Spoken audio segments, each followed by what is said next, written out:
You are watching the Global Gamers Invitational Tournament brought to you by iFixit. SCVs for the real world. The Handsome Nerd attire for the handsomest of nerds. And Esports United, sponsored by Intel. This broadcast is also made possible by iCCupTV, TeamLiquid.net, and of course, Blizzard Entertainment. Hey, what's up everyone? Welcome to the second game between Phoenix and iEchoic in the Global Gaming Invitational. This is round 2, game 2. Let's see what is going to happen this match. Before I start, I would like to thank our sponsors: iFixit, SCVs for the real world, Esports United, The Handsome Nerd, iCCupTV, and TeamLiquid.net. So this is going to be a ZVT as it was last game, and we are playing on Scrap Station today.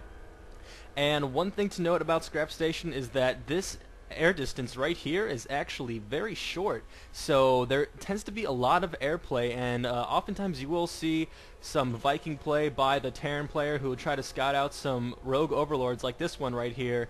If the Zerg player is not careful enough to bring them back into his base and defend, then some Viking harass can always be very effective. Another thing that you will see early on this map is that the Terran player will usually go for a Hellion build right off the bat, so I don't think we're going to be seeing two barracks. The rush distance is very long, so getting those Hellions are a great way to go out and rush pretty quickly with some good mobility and some good units to go around. You don't really want to be sending Marines and Marauders around this distance too early, because it just gives the players so much time to reinforce and play some base D. So both players right now scouting out, seeing what they can try to notice for the other player. So one thing you'll notice about the Zerg player, he's bringing his Overlord as well as his drone. So if this drone manages to get caught up in a difficult position, that Overlord would still be able to scout around here and maybe get some information on the base. You see, he is going this triangle formation right now, so he is going to try to creep along the edges and avoid Marines as possible, and in an attempt to find out what iEchoic might be getting. And iEchoic having that good defensive SCV play, you always need to bring off at least a couple of SCVs, at least one, a couple sometimes if you can trap, and avoid that worker harass, because as a Terran player, it's very annoying to try to deal with. So iEchoic going up on the game. Last game he actually did manage to lose his SCV, so he is not letting that happen this time around. And there is iEchoic. His SCV is doing his crazy dance moves right here, and he's trying to, of course, deny the Zerg player his expansion, because on this map the expansion is very common as well. I'm actually surprised to see that Phoenix did not go directly for an expansion, because you can get away with getting that second hatchery out very quickly before even getting that spawning pool, because most Terran players go mech and they really won't have anything to deal with it. They'll make one Marine out here and just have him play some base D in case some Zerglings happen to pop out, but really the Zerg player is pretty free to expand, so I'm not sure how this will affect what he decides to do. iEchoic again doing these dance moves. I'm not sure this SCV is on something right now, but he's just going crazy. And Zergling staying out here, and one Zergling out for a scout, so I'm kind of questioning this play right now, why he decides to go quick Zerglings and not for that quick expansion. Also the fact that he is not even moving these Zerglings out, he just kind of made 6 for a scout, so I'm not really too sure what Phoenix was thinking there. The Hellion is about to come out right now, and the reactor is probably going to be lifted off here. Yeah, there goes the reactor, so he's probably going to pump out a couple of Hellions there, and here's the starport, so he is going a 1-1-1 build as of now, and it looked like that barracks just crushed that Zergling. No, that can't happen, but that was pretty damn cool to see. That Hellion and that Marine just decided to fire at it. Pretty cool effect. Okay, so the SCV is running around the space. The Queen is just chilling. Okay, there goes the surround finally. I was like, that SCV cannot be lasting too long in this base. And Zerglings now have speed, so he went quick metabolic boost, and He's making tons of Zerglings right now, so this is actually going to be the response to the Hellions. If he is able to get a good surround off with these Zerglings, then this Hellion harass will fall very short. So this is actually pretty good timing right now for these Zerglings to be coming out. So maybe that is why he decided to go for that push. He was afraid he wasn't going to be able to get these Zerglings out to defend.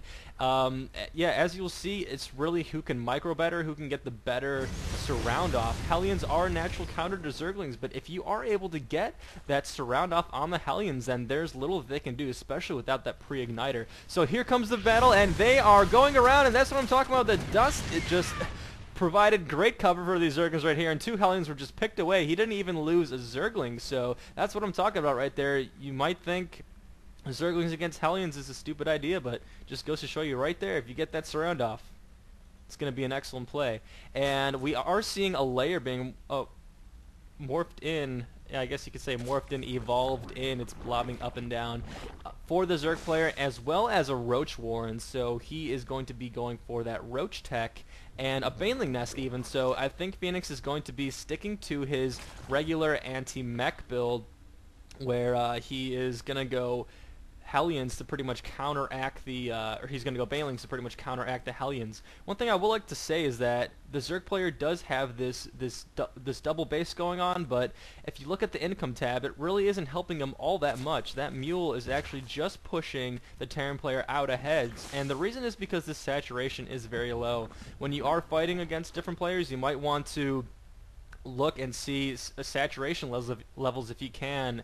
Like, there's just barely enough drones to cover up this one patch, and there's more than enough here to cover up this patch. But you know, altogether he only really has around 34 harvesters. I think he just popped out a bunch right now, but the Terran player is able to keep up on that, so just kind of an interesting thing to note. And here is a lot of Marines, so this is actually going to be, I think, kind of difficult for iEchoic. He is definitely setting up for a drop push right here. He has tons of Medivacs. He was trying to deny that Overlord scouting, but I'm pretty sure that the Zerg player knows what's up. He sacrificed that Overlord to see, is he going to be expecting any kind of Vikings or Medivacs, and I don't think he saw the Medivacs, but he did see a starport, so that he is definitely going to be worried about a drop soon. So I wouldn't be surprised if I see a couple more Queens being made, but that is actually not the case for right now. So these Marines are being researched up. They have the combat shield, they have that stim pack, but what's going to be interesting is to see how Phoenix is going to be able to defend against a drop if it comes. Is he going to be able to get those Banelings in time? Might he have to sacrifice a couple of buildings? It's very difficult as a Terran player to micro around Banelings, especially on the creep with Marines and stim. I mean, they'll go very fast, but it's really tough to get by them. So here's the scan. He is doing a good job at seeing where he is plopping into. He doesn't want to just blindly fly into the base and get creamed. So he is now dropping off all of his units, and he is going straight for the Baneling Nest, so that's definitely what he wants to get. But we see in production there are 10 Banelings right now, so Phoenix is actually going to try to delay this push as much as he can. iEchoic does have pretty good rain on this base right now. Here come the Banelings. How will iEchoic deal with this? He is moving back, microing pretty well. He sacrificed one Marine to try to even up the ante here, and a couple more Banelings coming in, and that Terran ball is moving across the map, but oh, so many Banelings getting those Marines right there, and the Marauders finally getting destroyed right there too. So iEchoic was able to do a pretty good job. He did a lot of damage to some of those that Zergling force right there, but the Baneling play really helped out the Terran player. But yeah, as it shows you right now, they pretty much equalize. The Terran player is only a little bit losing on the resource count for units lost, so he was able to do a pretty good job with keeping his army alive as much as he can while he was shooting and firing with stim. So it's just very difficult for a Terran player to micro against that. And I like the Banshee play going on right here because there is no Hydralisk Den. I think it is just being made right now. So iEchoic responding well to what the Zerg player has. He sees that there's very little anti-air for him to deal with, so this Banshee might be able to do a lot of damage. Another Rogue Overlord just creeping by here. I really think some Viking play would have been nice you know, just sacrifice one production medevac, and you'd be able to pay for that Viking pretty well. I mean, there's 4 overlords out here just pretty much asking for it, and that would deny the Zerg player a lot of vision into this base. He could just fly this overlord here with pretty much free reign. And here comes the Banshee, so there are no Hydralisks currently in production. The Banshee is trying to be stealth and maneuvering around right now. There is a Queen in play, but I think one Banshee can take a Queen, and that is exactly what he is going for. This Queen is probably going to be going down right now. They are exchanging shots, and here it comes. Nothing in production for the Zerg player to respond to this, so I think he might just be sending over a couple of Queens. Yeah, so he was actually protecting his natural expansion more. And here comes the second Queen. The Banshee has 5 kills, 6 kills right before he gets down, and oh, just a 7th right there. One drone was being destroyed, and an Overseer even being morphed in as a precaution just in case that Banshee had Cloak. So good preventive maneuver for Phoenix. And finally the Terran player is starting to saturate this base. Good Harvester exchange. It is here already, and this is most likely going to be morphing into an orbital command. Refinery is all the way up already, so staying up on his macro. And we see that it is pretty much tanks and a Marine Ball right now, so pretty standard mid-game play for iEchoic. He has not gone a mech build, and we'll see how that kind of affects this mix right here, because Phoenix has tons of Banelings, and this is going to be tough for the Terran infantry to deal with. Those Banelings even have the speed upgrade. You can see them rolling around in their little balls, and looks like a Zergling strike force is coming around. That Marine stood absolutely no chance. Kind of sad last days for that Marine. And the tanks are in a good position if these Zerglings do decide to move across. No, he is actually going with pretty much his entire army, and that Zergling swarm, or that Baneling swarm, this is just cool to look at, is coming across the map right now, going super fast on that creep. And the sensor tower coming up just a little bit too late, and he does see that there are some Zerg units here, so he's going to be able to prepare for this pretty well. Even an Overlord scouting in, that's kind of the signal that the Zerg is going to be attacking soon. Baneling's going full attack on this force right now, but Tank's doing tons of damage to the Banelings, and great play by iEchoic, moving all of his Marines back until all the Banelings are gone, and iEchoic is going to be able to mop up this Roach force with absolutely no problem, even bringing in some more Marauders to deal with this, stimming up, trying to catch those Roaches. Come on, little Marine buddies, get that guy. He got a concussive shell on, but I think that is going to be about all the damage done on Phoenix right now. So great play by iEchoic, was able to conserve that Marine Ball really well. I guess it just kind of goes to show you it's really about positioning. You don't want to get caught up in a corner where you have no idea what's going on, but iEchoic pretty much knew what he was fighting against. He moved those Marines back pretty well, and that's what was able to conserve him that force. Phoenix even saying he's screwed right now, so let's see how this battle plays out. The Terran player is pushing out right now. He just has a couple of destructible rocks, and just in production for Phoenix, he's making tons of Zerglings. He might be trying to go in for some more Baneling play. Like I said, it really matters. Yeah, we do see some Banelings coming in. It really matters how the Zerg player is going to be able to react to this Marine Ball. If he just goes in head first like he did against a group of tanks with Banelings that way, he might not be able to kill the Marines. But if he gets good positioning off, if he hides some Banelings here and the Terran player doesn't see it, and then just moves into here and kills all of the Marines, that's going to happen. Here comes the exchange.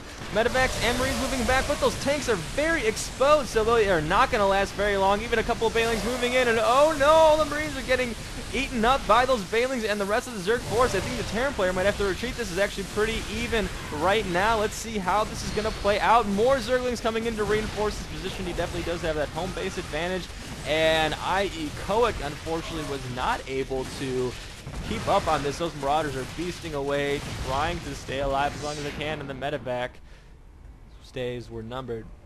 And yeah, that goes to show you, if you wait for those Banelings, it really depends how you're dealing up. And holy crap, 23 Banelings being morphed in right now. I think this guy's gonna try to like suicide bomb his entire base or something. This is ridiculous amounts of Banelings. Phoenix absolutely love these dudes against